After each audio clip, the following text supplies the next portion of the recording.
today I have got Councillor Steve Williams, Councillor from Godalming Town and Waverley Borough for the Green Party. My favourite husband so far, David Faraday. Hi. Dr. David Faraday and me, Shirley Faraday.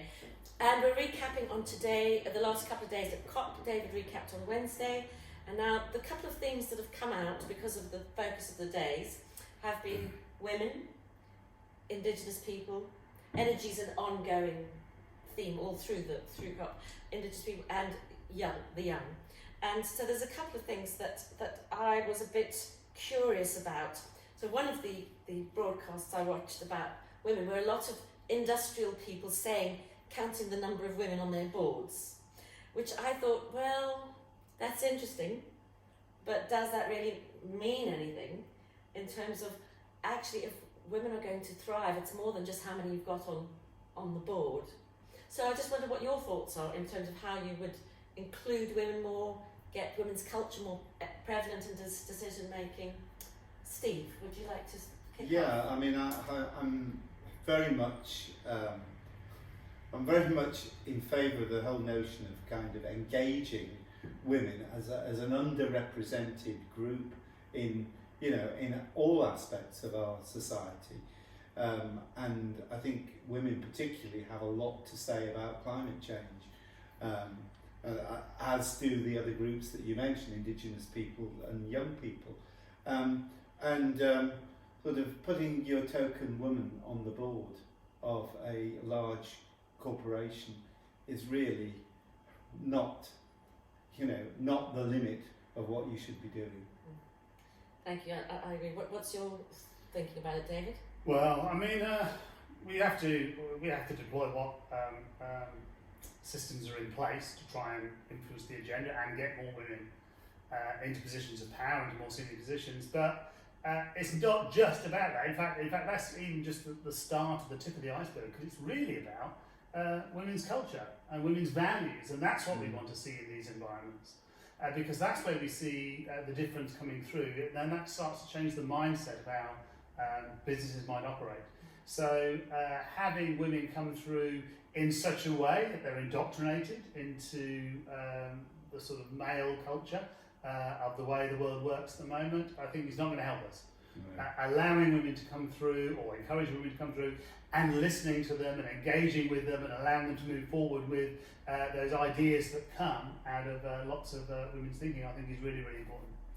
Well, I often, thank you, I agree with both of your points, and I often think about the data that companies with 25% or more women on their boards do better than companies that don't. And of course the implication is, well, you see, you need the women. But I think it's something different. I think it's the culture of the company. It allows people to thrive, and I think it also allows other men to thrive who are not in the same paradigm that makes it so difficult. Yeah, I think all management studies demonstrate that women managers have a very different style of managing than the style of male managers, and it is very different, and actually it's very much more effective because it's much more interactive, and it's much more a culture of listening rather than telling, and I think that's one reason why, where there are women who are involved in company boards, it does actually make some difference. But as I say, we need to be looking much further, much more beyond just getting a few more women on the boards of companies. We need to be really trying to change the culture of companies. And what COP this week has demonstrated, I think, is how much that culture really needs to change. Well, absolutely, and that sort of leads me into the other areas where the way that women were represented were these big male-feeling companies, and they were working out how to get them to participate more, and it didn't feel very authentic. It didn't feel as if women's culture was present.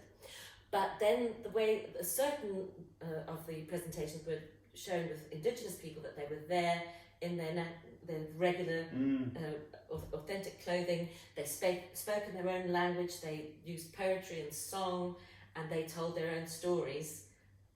And then I thought, well, how would we do the same for women? I mean, obviously it's hard to represent all women, and as those people are just individuals from their cultures, they're not representing them, but they told their own story, and I thought that was much more powerful and somehow less demeaning. But that's a personal feeling rather than something that happened. And if I could say one more, and then I'd love to hear what both of you think. So I look at the Indigenous people a bit like we look at, if you want to help these people, actually all they need is for you to protect where they live. Actually, to protect their space, and they probably don't need us very much at all, except to leave their land alone.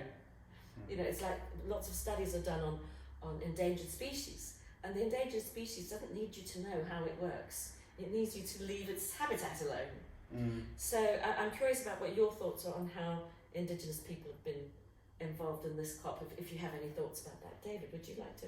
Well, I don't feel in any way empowered to talk on behalf of Indigenous people. What I would encourage everybody to spend some time looking at the presentation given yesterday on the Belo Monte dam in Brazil, and the representatives of the Indigenous people who were speaking on that, presenting what's happening in the environment, all of which were women. And I'll come back to that issue about representation of women on that side of the equation in a minute. But it's incredibly powerful, and I would defy anybody not to be fundamentally moved by it. So look that up on the COP updates. So that was on YouTube. They're all on there, and it was the Indigenous people of the Amazons. And that was on Thursday the 4th. On Thursday the 4th. Of November, so if you want to look that up. So, Steve, any thoughts? Yeah, well, I mean, again, I agree very much with what David was saying. I mean, I think it's certainly true that Indigenous people are, hugely marginalised and remain marginalised. And, it would be arrogant for somebody from one of the cultures that has actually been guilty of actually stealing the land of Indigenous people and exploiting Indigenous populations to be able to speak on their behalf. So I think the message is, as David was saying, we need to be listening to what Indigenous people are saying. In fact, many of those Indigenous people were very, very close to the earth and really understood about the dynamics of living alongside nature. And it was Westerners actually visiting those lands and ultimately taking over those lands that has actually detached the people from the earth. And ever since that started, we've had problems. Absolutely, and I really like to amplify what you said there about the knowledge, maybe knowledge that we desperately need to live in harmony with the earth, zero waste. David and I were lucky enough a few years ago to do some work in Kenya, and we were taken around by the Maasai, and they showed us, they said, look, this is our supermarket, and they showed us how to make a toothbrush out of a twig, and lots of, and there's this feeling of belonging and one with nature, which it seems to be very dangerous for us, that we've lost it, that we don't have that feeling anymore. So can we move, we're on to the youth, and I would just like to appreciate both of you for what you did this week in the council chambers here in Godalming. The Waverley Borough Council is in Godalming, and Steve helped David organise a simulation game which involved two schools, Broadwater School and Godalming College, and they were able to look at the numbers and the data that negotiators at COP might be using to see what impact different changes made. The kids were amazing. Apparently David was amazing too. David was amazing. I can definitely confirm that. I'll take that. Well, I'm the one who knows the most about how wonderful he is. Anyway, the children were intelligent, passionate, committed, and the younger children solve the problem in a very short space of time because they're not traumatized by reality of people being bribed, vested interests, you know, whatever. And the older children struggle to get to 2%, and the 2 degrees, yeah. and the younger children got to 1.6. 1.6, I think it was, yeah. So that innocence, that lack of being tainted by whatever may influence you, you know, your biases, whatever that is, how do we get that freshness into decision making? I'll let you lead on this. Well, I think one of the ways in which we get that freshness into decision making is actually to give young people a voice. And one of the things that I think was really, really sad about the COP talks this week is the way young people were not given that voice. Greta Thunberg, who addressed world leaders back in 2019 when she was just 16, who said, "Your house is on fire," and, you know, really expressed the frustration of young people and the urgency of the task that, you know, should be ahead of them, was actually not allowed to speak at COP26. And that, to me, I think is, you know, is indicative of, well, it's an insult, if you like, to the younger generation of people who are actually growing up facing a much more serious crisis in terms of the climate than we ever faced. So, yeah, listening to young people, I think, is really important. But I think what you said about the younger students actually being more successful because they were less tainted with some of the baggage, if you like, I think is a really interesting one, because I think what it taught us. I mean, why was it that, you know, Godalming College students were less successful in really ramping down global temperatures than Broadwater School Year 9 students, much younger? And I think the reason there is that the Godalming College students really took the role play very, very seriously, and therefore, you know, as a result of that, they were less successful because, you know, the older you get, the more cynical and devious you become in your negotiations. So they took that role play very seriously, and the outcome was less successful because of that. But in doing that, there was a really strong learning experience, you know, and when they came out of role, they suddenly realised, you know, some of the barriers that are faced in something as complex as the COP26 negotiations.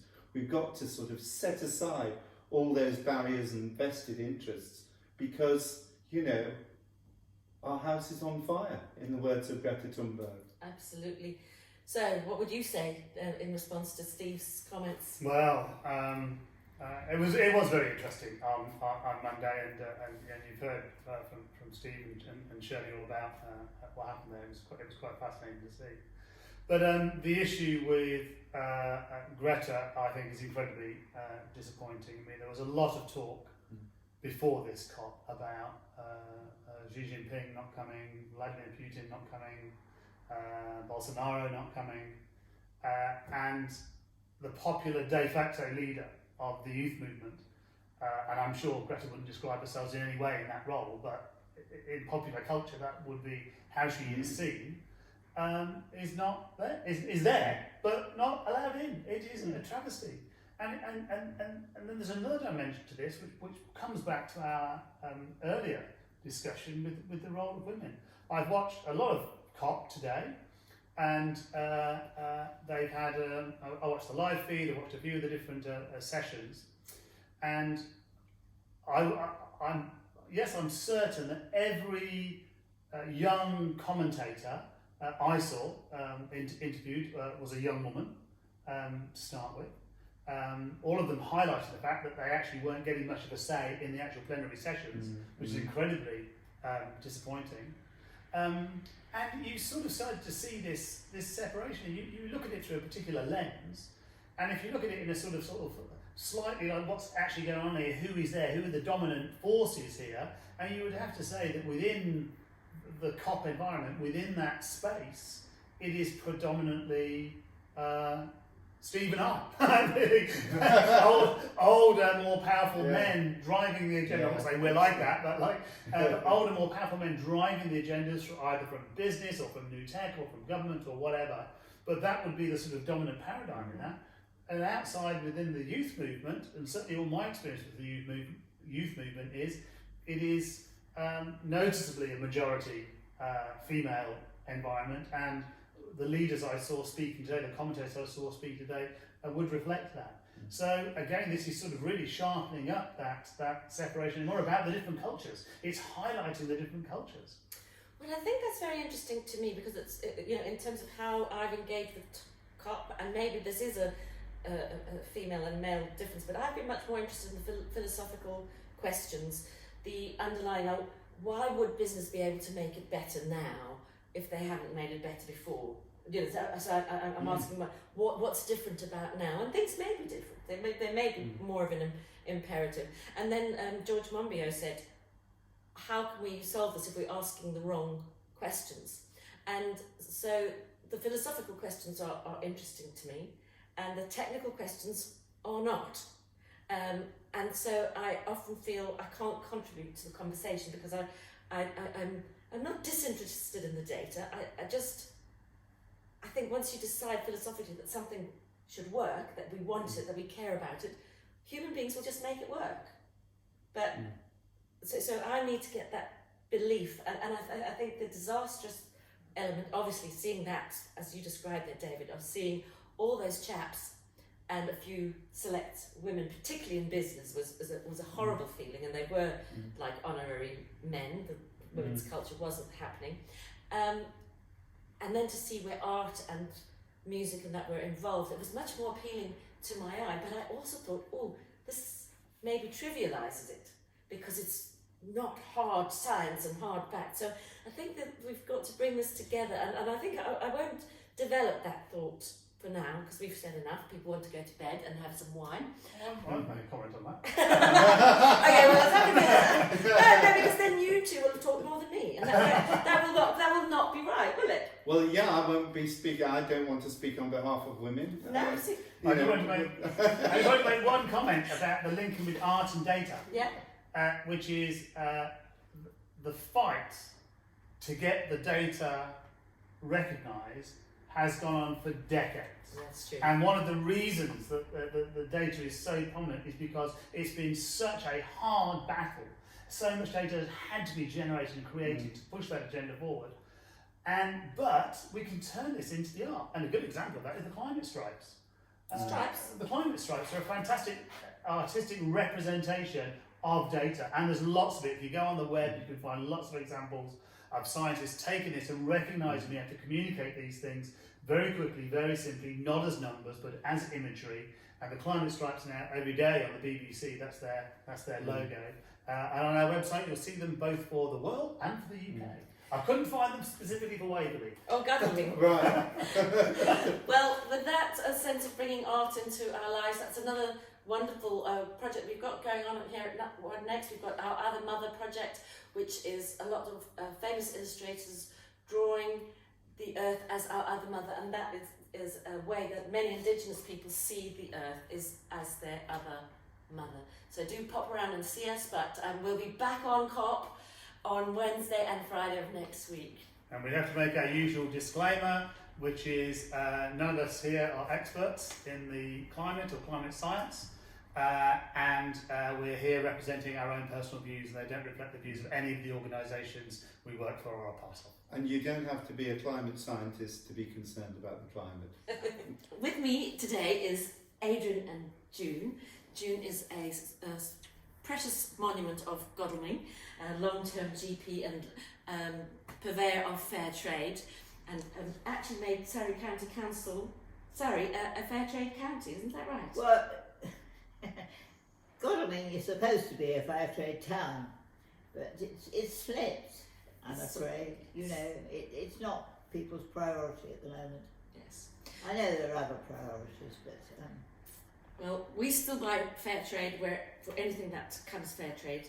But what I'd like from both you, Adrian and June, is for you to say, if you were sending a message to world leaders at COP, what would you tell them?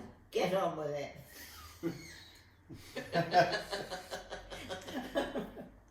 Thank you.